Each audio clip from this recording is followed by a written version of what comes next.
Assalamualaikum warahmatullahi wabarakatuh. Perkenalkan, saya Vindi Uswatuni Laika. Saya dari kelas 3A dengan NPM 2214040018. Saya dari Program Studi Pendidikan Bahasa dan Sastra Indonesia Universitas Nusantara PGRI Kediri. Di sini saya akan membahas sebuah topik, yaitu tentang pengaruh gaya mengajar guru terhadap kemampuan membaca pidato siswa. Nah, keterampilan berpidato sangatlah penting karena dapat mengembangkan kepercayaan diri, keterampilan berkomunikasi, dan berpikir kritis siswa. Dalam materi pidato, penggunaan gaya mengajar yang tepat dapat mempengaruhi efektivitas belajar siswa. Dalam video ini, saya akan mengeksplorasi masing-masing gaya mengajar dan bagaimana pengaruhnya terhadap kemampuan membaca pidato siswa. Teori gaya mengajar mengacu pada pendekatan dan metode yang digunakan oleh guru dalam menyampaikan materi pelajaran kepada siswa, yang dapat bervariasi berdasarkan kepribadian, pengalaman, dan preferensi pengajaran mereka. Hal ini dikemukakan oleh Asuke dan kawan-kawan pada tahun 2023.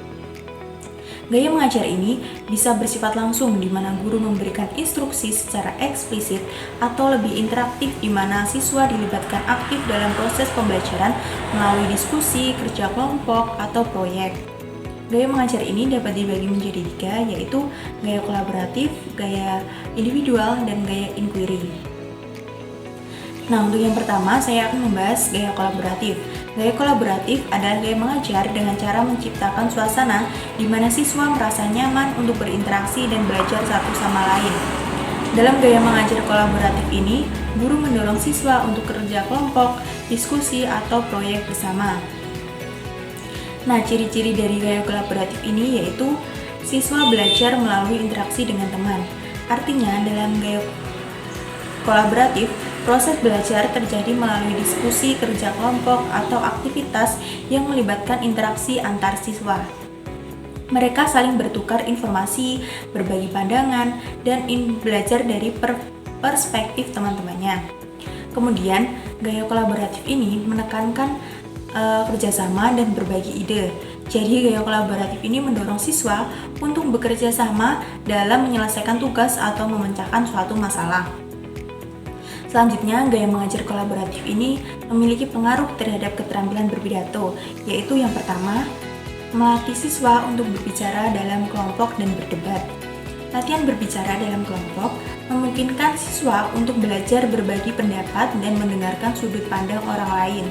Aktivitas ini menciptakan lingkungan yang kondusif bagi siswa untuk mengembangkan kemampuan berpikir kritis dan untuk menanggapi pendapat yang berlawanan.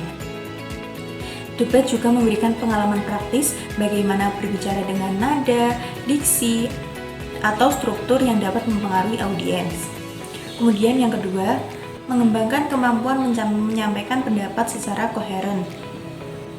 Jadi, koherensi adalah kunci agar pidato dapat dipahami dengan baik. Melalui latihan, siswa belajar bagaimana menyusun ide secara sistematis, mulai dari pembukaan, isi, hingga penutup. Yang ketiga, meningkatkan kepercayaan diri melalui dukungan sosial.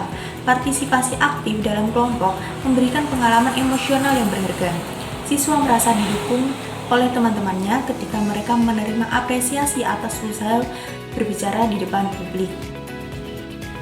Kemudian, yang kedua, kita akan membahas gaya individual. Gaya belajar individual merupakan pendekatan pembelajaran yang menyesuaikan instruksi dengan kebutuhan, kecepatan, dan potensi unik setiap siswa. Pendekatan ini bertujuan untuk meningkatkan pengalaman belajar dan hasil siswa. Gaya individual ini memiliki ciri-ciri, yaitu fokus pada kebutuhan dan kecepatan belajar siswa secara individu.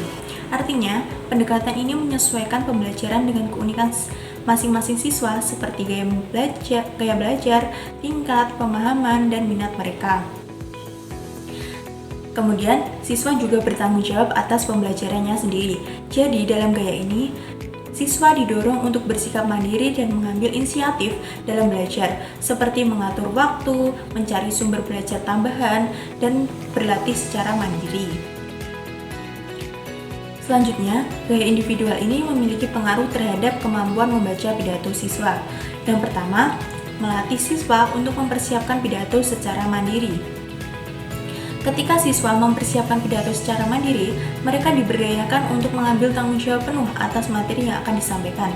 Hal ini melatih mereka agar mencari informasi yang relevan dan akurat secara mandiri dan meningkatkan pengetahuan mereka. Kemudian yang kedua, kedalaman pemahaman topik yang meningkatkan kedalaman pemahaman topik yang disampaikan. Artinya, gaya individual ini memberikan kesempatan bagi siswa untuk menggali topik secara mandiri dan menemukan cara unik untuk menyampaikan pesan mereka. Dengan melakukan eksplorasi sendiri, siswa dapat lebih memahami konteks, tujuan, dan isu mendalam yang terkait dengan topik.